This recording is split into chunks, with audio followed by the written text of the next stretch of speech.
On the evening of August 14th, the vessel Brave Commander with 23,000 tons of wheat left the port of Yuzhny near Odessa in Ukraine. It is chartered by the UN Food Program and will deliver grain to Ethiopia. This is the first shipment of humanitarian food aid under the grain deal concluded by Russia, Ukraine, Turkey, and the United Nations. The Minister of Infrastructure of Ukraine solemnly stressed that Kiev continues to work with the UN World Food Program and delivers humanitarian aid to those regions of the world where it is most needed. However, during the functioning of humanitarian corridors for the export of Ukrainian grain, the Brave Commander became the first vessel with a cargo of humanitarian food aid within the Black Sea Grain Initiative. The World Food Program has purchased the first 30,000 tons of Ukrainian wheat for the countries affected by the global food crisis. The Brave Commander took out the first 23,000 tons, the rest will soon go on another ship. The amount of wheat is apparently not enough to support the endangered regions. In the 3 weeks after the lifting of restrictions on the export of Ukrainian grain by sea, 375,000 tons were exported. The first vessel to leave Ukraine via the grain corridor after the start of the Russian military operation was the cargo ship Yuzhny.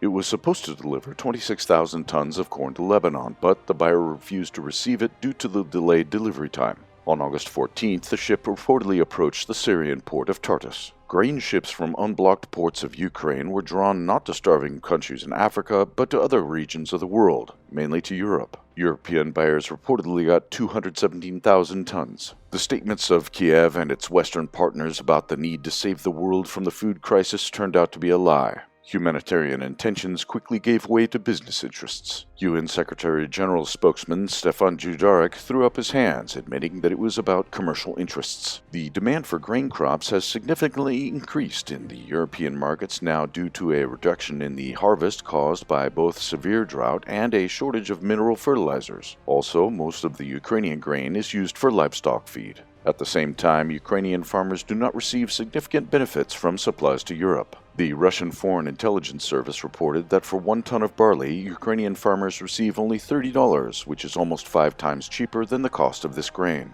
Not a single vessel is sent to the ports of Yemen, Somalia, Ethiopia, and other African countries in dire need of wheat supplies. Meanwhile, the Kiev regime is paying for military supplies from the West with the last coin it has, the Ukrainian harvest.